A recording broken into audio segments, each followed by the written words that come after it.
നമസ്കാരം. National broadcasting news India gulf റൗണ്ടപ്പിലേക്ക് സ്വാഗതം. കേരളത്തിൽ നിന്ന് ഗൾഫ് സെക്ടറുകളിലേക്കും തിരിച്ചുമുള്ള എയർ ഇന്ത്യ എക്സ്പ്രസ് വിമാന സർവീസുകൾ പിൻവലിച്ച നടപടിക്കെതിരെ പ്രവാസി ഇന്ത്യക്കാരുടെ വ്യാപക പ്രതിഷേധം.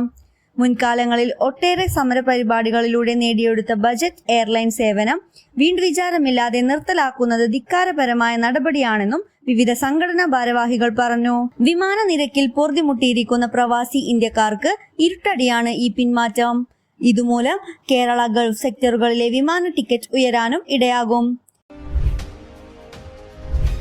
UAE ഉടനീളം ട്രെയിനിൽ യാത്ര ചെയ്യാൻ ഇനി മാസങ്ങളുടെ മാത്രം കാത്തിരിപ്പ്. ഇത്തിഹാദ് റെയിൽ പാസഞ്ചർ സർവീസ് 2026 ആരംഭിക്കുമെന്ന് അധികൃതർ ഔദ്യോഗികമായി പ്രഖ്യാപിച്ചു. എക്കോണമി, ഫാമിലി, ഫസ്റ്റ് ക്ലാസ് എന്നീ 3 ടിക്കറ്റുകളും പ്രഖ്യാപിച്ചു. അബുദാബിയിൽ ഇന്നലെ ആരംഭിച്ച ഗ്ലോബൽ റെയിൽ സമ്മേളനത്തിലായിരുന്നു പ്രഖ്യാപനം. നാഷണൽ എക്സിബിഷൻ സെന്ററിൽ പാസഞ്ചർ ട്രെയിനിന്റെ മാതൃകയും പ്രദർശിപ്പിച്ചിട്ടുണ്ട്. നിലവിൽ ദുബായ് എമിറേറ്റിൽ മാത്രമാണ് ട്രെയിൻ സർവീസ് ഉള്ളത്.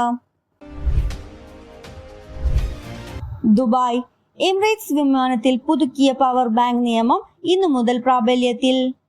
നിശ്ചിത മാനദണ്ഡം പാലിക്കുന്ന ഒരു പവർ ബാങ്ക് ഹാൻഡ് ബാഗേജിൽ വെക്കാം. എന്നാൽ വിമാനയാത്രക്കിടയിൽ പവർ ബാങ്ക് ഉപയോഗിക്കാൻ പാടില്ല. ചെക്ക് ഇൻ ബാഗേജിൽ പവർ ബാങ്ക് പാടില്ലെന്നും കർശന നിർദ്ദേശമുണ്ട്.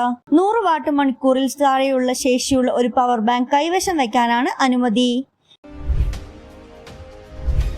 പ്രവാസികൾക്ക് ആശ്വാസം പകർന്ന് ഒമാൻ തൊഴിൽ മന്ത്രാലയം. പെർമിറ്റ് പുതുക്കി 1 മാസത്തിന് ശേഷം കരാർ ഫയൽ ചെയ്തില്ലെങ്കിൽ വിദേശ തൊഴിലാളികൾക്ക് ജോലി മാറാൻ അവസരം നൽകുകയാണ് അധികൃതർ. കരാർ രജിസ്റ്റർ ചെയ്യാതെ വർക്ക് പെർമിറ്റ് പുതുക്കുന്നതുമായി ബന്ധപ്പെട്ട് എല്ലാ തൊഴിലുടമകൾക്കും തൊഴിൽ മന്ത്രാലയം മുന്നറിയിപ്പ് നൽകിയിട്ടുണ്ട്.